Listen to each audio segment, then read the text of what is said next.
My goal is to tell the black story through my point of view, and hopefully that the world will pick up on it and say, you know, I want to change my mind about how I felt about certain situations. When we look at black students 20 years, they still owe about 95% of their student debt balance. These patients are patients with skin like everyone else, but because of their skin tone, sometimes certain diseases are more difficult to identify. We've always wanted something different than what we had, just to kind of fit in.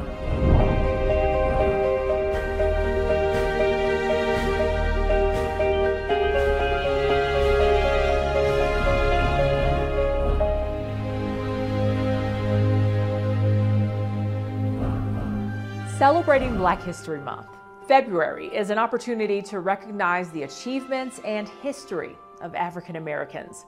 It's also a time to spotlight inequalities the Black community still faces today. Hi there, I'm Michelle London. During the next half hour, we'll look at new narratives of hope this Black History Month and beyond. We begin with the realities facing Black children in America. Matt Pearl brings us their parents' perspectives in their own words. What's in your shot? Everything. All this?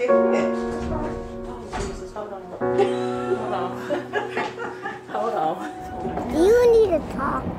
Yes. We are at MLK's birthplace, trying to make sure that she's not over here and he's not over there.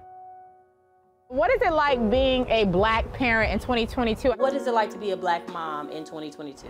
What does it mean? I can speak a lot on it. A wave of emotions: pride, fear, love. It's tough. It's tough as a man raising my son. It's tough as a man raising my daughters. It's an amazing experience, but as a Black mother raising my child, I know that my work is never done. A lot of white kids and parents don't deal with the things that Black parents and Black kids deal with. If she's playing on a playground with, you know, one of my white brothers and sisters, she's like, Mommy, why doesn't this person want to play with me? And it doesn't happen all the time, but she's very keen to it. She was 5. Someone in school told her that police kill Black men. I was devastated that that this had to be a conversation this early. You can't just say, hey, don't put your hands in your pocket when you're walking. He'll come with, why can't I put my hands in my pocket? Well, don't put your hands in your pocket because someone may think you have something in your pocket. Well, what would I have in my pocket? I can handle any look, I can handle any comment, but it is something that is different when you are frightened for your child. We're scared for them. We don't always have those conversations about the challenges and the struggle because it's not always that. We don't want her to hate anybody. We don't want to teach her hate. If there's any type of hate that comes along her way, we want to be able to talk about it. I want to make sure that I teach her to love her hair, love her skin, love all of the things that society kind of normalized to be like European standard. Knowing that differences are okay and that they're beautiful, you gotta reinforce it constantly. We're prideful no matter who accepts us. We're prideful no matter where we are validated. We validate ourselves. Despite what we see in the world, we know what we're teaching them is not to be of the world, who God created them to be. That's the foundation of our excellence. The best compliment I always receive about my son is he's respectful and he's kind. She wants to meet new people. Yes. She wants to hug people. She wants to make friends, you know? Raising our children into Black excellence. I call them my 3 beautiful brown crowns. She knows that she's smart. She's brilliant. She knows that she's a queen. She knows that she is powerful with who she is. They said I couldn't make it, but how about now? It has beautiful moments. It has tired moments. It has frustrated moments. But it brings a sense of just like joy and love and life in my life. Furthering your education can come at a cost, but a new report shows college debt impacts Black students more than their white counterparts. Elizabeth Ruiz looks at what can be done to achieve better equality. Debt is enslavement. Richelle Brooks has between $230,000 and $250,000 in student loan debt. An associate's in nursing, bachelor's degree in behavioral science, master's degree in sociology, master's degree in teaching, curriculum and instruction, a teaching credential in science, a teaching credential in math, a doctorate in education, and an administrative credential. And the last program that I was enrolled in was a certificate for IT. Despite the debt, she loves and values her education. We have knowledge and access to knowledge. You know, we're bettering ourselves, which is good for society. Richelle was raised by a single mother in a poor community, and she says she thought taking out lots of loans was normal because that's how she and her mother survived. So when it came time for school, there was no way out other than borrowing money from where I was in that moment. You know, I didn't have any guidance. And I think that's common with first generation college students. There's really no blueprint. There's not a lot of people that know what you're doing. Now she's a single mother and principal. She's not making enough money to pay off her growing debt, but her situation isn't rare. Hi, my name is JALIL MUSTAFFA Bishop. I'm Assistant Professor of Education at Villanova University. I study issues of racial justice and movement building in higher education, with a particular focus on the student debt crisis, looking at the experiences and impact on Black students in the Black community. JALIL recently put together a report that focuses on the experiences of Black students when it comes to their student loan debt. 66% of those who respond to our survey regretted their student loans. Almost half reported not experiencing a positive return. And in the interviews, they explained that student debt often was not a choice they felt like they made, but something that they were required to do if they wanted to experience mobility, if they wanted to access higher education, and have an opportunity at some of the promises that we say will come with borrowing student loans and earning your credentials. JALIL points to income-based repayment plans as part of the problem. Black borrowers were having their payments adjusted so that they were quote-unquote affordable, but their payments weren't enough to actually cover both interest and principal. So they were making payments for 10 or 20 years, but still seeing their student debt balance grow each year. Black borrowers refer to these payment plans as a lifetime debt sentence. When we look at Black students 20 years, they still owe about 95% of their student debt balance. When we look at white students 20 years out, they've actually paid down 93% of their student debt balance. It was just a narrative is that if you want to pull yourself up by your bootstraps, you have to go to school, and that the jobs will be there, the recession would be over, et cetera. And it wasn't that. It wasn't like that. Dr. Armin Henderson works with JALIL as part of the Debt Collective, a membership-based union that aims to transform the individual financial struggle. Armin says Black communities have to work even harder to become successful. I worked while I was in medical school. I was on food stamps when I was in medical school. And, you know, my dad became homeless. My brother became homeless when I was in medical school. He is the first in his family to become a physician, but with interest, he is $600,000 in debt. He says he's unable to make significant payments on that debt because he needs to support his family. Now, when I go to apply for a loan for a house, and things of that nature, or to start a business and things, you know, people are looking at this heavy amount of debt that I have over my shoulders. It definitely dictates how we live our lives as well. Armin and Richelle are both calling for debt cancellation to repair what they see as a racial injustice. However, neither of them regret their degrees. There is a need, definitely, for Black academics. I'm Elizabeth Ruiz, reporting. You automatically assume that someone who's Black can't get psoriasis because you've never seen it before. There's a renewed push for diversity in the dermatology field. Coming up, why the lack of darker skin in medical textbooks can be harmful to patients of color.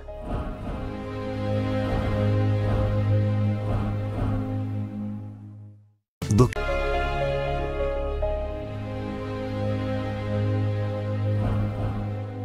A lack of representation in dermatology can lead to inequitable care. Elizabeth Ruiz spoke to one dermatologist who says focusing on the overall patient experience will help make a difference. There are so many voices in this community that a lot get unheard. Sharon King is the executive director of Vitiligo Community Network. It's a resource to help support the mental and emotional health of people living with vitiligo. Sharon was diagnosed with vitiligo when she was 12. Vitiligo is a condition that manifests in white patches on the skin and hair that can affect you at any age, affects any ethnicity, and currently affects over 2% of the world's entire population. She says being a vitiligo often comes with psychological issues. As a kid, she was teased and told she was ugly. When I was 12, when I got diagnosed with vitiligo, I really thought that it was because I wished to be white when I was younger so that the girls wouldn't make fun of me or my dark skin anymore. Like, I really thought that. She says her experience with the dermatologist didn't help her feel much better. She says he acted like it wasn't that big of a deal and was pretty adamant about her seeking treatment. The side effects scared me, and so I, declined. But I do remember him kind of pushing. After that experience, Sharon says she felt like dermatology wasn't for her. She didn't feel seen. Now she realizes the lack of representation of Black and brown people in dermatology. People are going to be less likely to seek medical attention if they feel like they're not represented or they're not going to get the right type of care. Dermatology is the second least diverse specialty, only behind orthopedic surgery. Dr. Jenna Lester is passionate about addressing the disparities people of color face in medicine. She's a dermatologist and the founding director of Skin of Color at University of California, San Francisco. The program focuses on patients of Black, Latin, Asian, and Indigenous ancestry. These patients are patients with skin like everyone else, but because of their skin tone, sometimes certain diseases are more difficult to identify and require specialized training, something that I also teach the residents here. Not only is there lack of representation in dermatologists, but Dr. Lester says there's a lack of representation in medical literature. She quantified the problem by counting photos in textbooks and found that there was a drastic underrepresentation of brown skin overall and an overrepresentation of brown skin in the chapters focused on sexually transmitted infections. What does that do to stigmatize the patients that you see? Do you automatically assume that someone who's Black can't get psoriasis because you've never seen it before, but someone who's Black can have syphilis because that's all you ever see in brown skin? These biases not only impact the psyche of people of color, but Dr. Lester says it can also lead to inequitable care. It could be a misdiagnosis. It could be a patient not disclosing everything that would be helpful to in order to arrive at the diagnosis. It could be a patient who doesn't ask questions because they don't feel like they have a place to do that. It could be a patient who's not open about expressing how the treatment that they're being offered is not something that would work for how they typically live their life. I'm thinking of like different treatments for the hair and scalp that we give that are probably okay for patients with straight hair, but for patients with afro-textured hair, it doesn't work. To instill change, both Dr. Lester and Sharon agree people sharing their experiences can be powerful. Patients have ability to say, yeah, I've experienced that before. That is important to me too, and are able to bring those questions and conversations to the places where they get care. And they'd like to see doctors caring for the entire person, not just what they see on the outside. Hold that dermatologist responsible for having the correct resources and the correct connections to the support that you need that is outside of treatment, because it's just not a one-size-fits-all thing. I'm Elizabeth Ruiz reporting. Try to use my platform to show that I can be in a professional setting and still have my natural hair. Changing bias in corporate America and beyond. Coming up, the hair care company that's trying to stop Black women from damaging their hair just to fit in.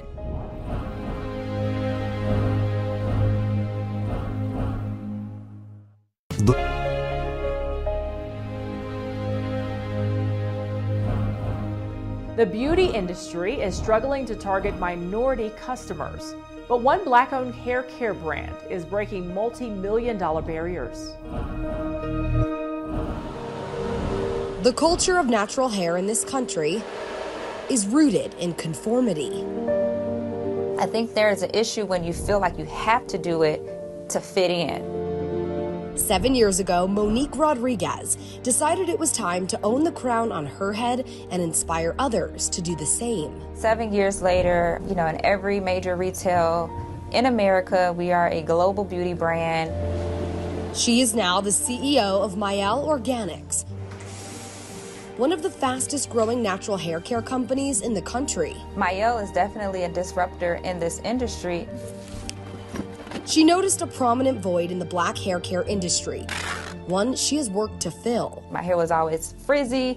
I would mix things together because I couldn't find the right mix. And I said, well, if I can make a great product, great ingredients, and then educate my consumers on how to use the products, and then also be myself and be relatable and be authentic, that's a win-win situation. Monique started on a different path, working as a nurse for 8.5 years, until one day things drastically changed. In 2013 is when, my whole world literally turned upside down. My husband and I, we suffered a loss of my son when I was 8 months pregnant because I had a high-risk pregnancy. It really left me feeling very lost and confused and asking a lot of questions. She knew it was time to take a risk and follow her heart. It all began with homemade concoctions, natural items from her kitchen and experiments in her garage, paired with social media videos to show the world her hair secrets she had discovered. Those videos are still a major part of her brand. I try to use my platform to show that I can be in a professional setting and still have my natural hair. I can go to a board meeting and still wear my natural hair and still look presentable. Time would prove her products were more than hair care. They are a source of confidence for women. A lot of Black women don't, or in the past have not had people to look up to or people to look at and say, hey, I like her hair is healthy, I want my hair to be like that. We've always wanted something different than what we had, just to kind of fit in. Jatina Nixon is the lead stylist at Mayel Organics and has years of experience working with different hair types. It wasn't until Mayel that she saw a shift in the attitude of her clients. You now know that, hey, this is me and it's a part of me. I can go out like this, like you said, I can go in public. I am accepted, I look beautiful, this is me, this is what I have. It's Black girl magic. The more and more we see it, the more we believe it. I always say there's a saying that you can't be what you don't see. So we need to see more women that are on the red carpet in Hollywood, business owners, people that have notable platforms that are rocking their natural hair. So young girls that are growing up looking at us can see that, oh, this is the hair I was born with and I don't have to change it, I don't have to conform. This company has continued to break barriers, signing a $100 million investment deal. It was something that was historic, it was groundbreaking because a Black-owned company, especially a female Black-owned company, does not get funding to that magnitude. Monique says it's about showing the world what Black women are more than capable of, all while embracing their roots. We can build great businesses, we just need the same support, the access, and the expertise as our counterparts have. In Merrillville, Indiana, with photojournalist Luis Ramirez, I'm Jessie Cohen reporting. Critical race theory is a term that's gotten a lot of attention over the past year, mostly when it comes to school and classes like history. But in this next story, art is the focus, and a piece the creator hopes will lead to some tough but important conversations.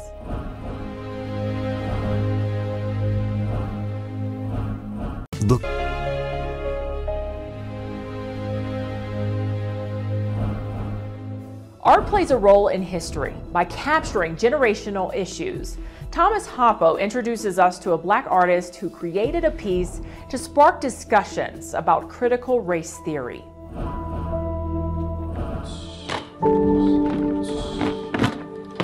I'm gonna put like some fire and stuff down here, but I kind of wanted it to be like that, that battle between good and evil. Actually, while I'm creating, nothing is going on through my mind. That's my time to actually decompress away from everything that's going on in the world.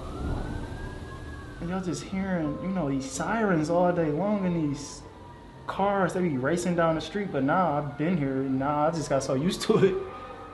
It's just music at this point.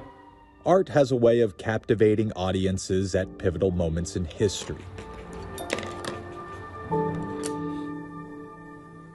My goal is to tell the Black story through my point of view, and hopefully that the world will pick up on it and say, I want to change my mind about how I felt about certain situations.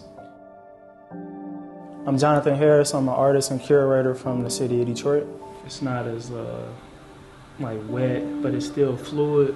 Jonathan Harris, a Detroit artist, created that moment in time to discuss a social issue through a painting that may live on to tell stories about Black history in the U.S. It's titled Critical Race Theory, and that piece, it shows our historical figures, Martin Luther King, Malcolm X, and Harriet Tubman, on a road together, and a Caucasian figure painting over those figures.